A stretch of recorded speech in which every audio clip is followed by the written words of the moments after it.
Welcome to all of you. तो आज हम स्टार्ट कर रहे हैं चैप्टर 2 बायोलॉजिकल क्लासिफिकेशन।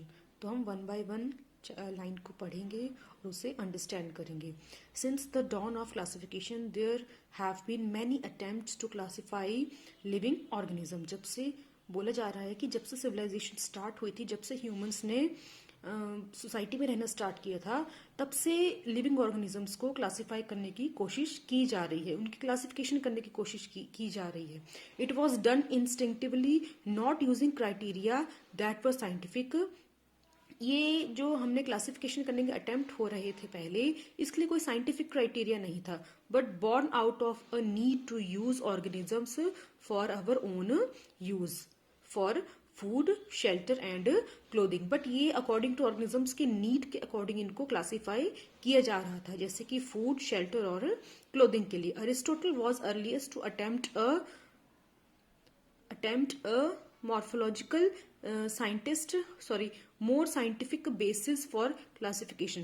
तो अरिस्टोटल आए थे सबसे पहले जिन्होंने की क्लासिफिकेशन की थी अकॉर्डिंग टू साइंटिफिक बेसिस के लिए। He used simple morphological characters to classify plants to into trees, shrubs and herbs. उन्होंने क्या किया, कुछ सिंपल मॉर्फोलॉजिकल कैरेक्टर्स लिए थे, फिर उन्होंने प्लांट्स को डिवाइड कर दिया according to their morphological characters into trees, shrubs and herbs. He also divided animals into groups. उन्होंने एनिमल्स को टू ग्रुप्स में डिवाइड किया, those which had red blood and those which did not. जिनके पास red blood था और जिनके पास रेड ब्लड नहीं था, इन टू ग्रुप्स में एनिमल्स को उन्होंने डिवाइड कर दिया। किसने? अरिस्टोटल ने। In Linnaeus' time, a two-kingdom system of classification with Plantae and Animalia kingdoms was developed, and that include all plants and animals respectively। तो उसके बाद Linnaeus आए, उन्होंने टू किंगडम क्लासिफिकेशन दी, प्लांटिया एंड एनिमालिया, दो kingdoms थे उसमें, developed that include all, जिसमें कि सारे प्लांट्स और एनिमल्स आ गए। प्लांटिया में सारे ही प्लांट आ गए और एनिमालिया में सारे ही एनिमल्स रिस्पेक्टिवली आ गए। This system was used till very recently. ये काफ़ी रिसेंटली तक यूज़ किया गया, मतलब अभी भी कुछ टाइम पहले तक काफ़ी यूज़ किया गया था। This system did not distinguish between eukaryotes and prokaryotes, unicellular, multicellular organisms.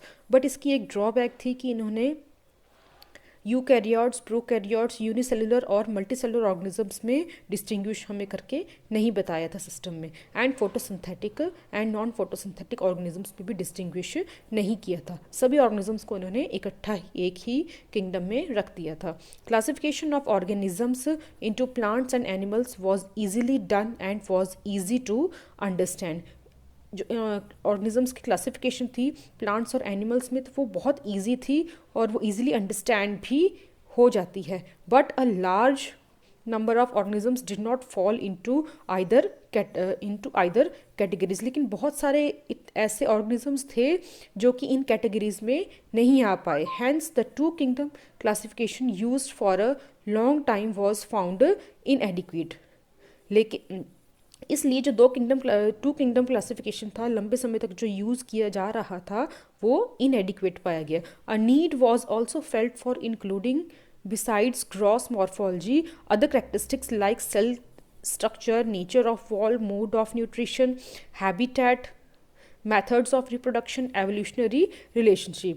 इसके अलावा भी कुछ और करेक्टर्स की ज़रूरत हुई, मतलब इसके अलावा मॉर्फोलॉजिकल करेक्टर्स के अलावा भी कुछ और करेक्टरिस्टिक्स की ज़रूरत हुई, जैसे कि cell structure, nature of wall, cell की वॉल की नेचर कैसी है, मोड ऑफ न्यूट्रिशन कैसा है, हैबिटेट कैसा है, methods of reproduction, evolutionary relationship कैसा है। इन सब चीज़ों की भी, इन सब करेक्टरिस्टिक्स की भी यूज़ हुई हमें किंगडम्स को या ऑर्गेनिजम्स को क्लासीफाई करने के लिए।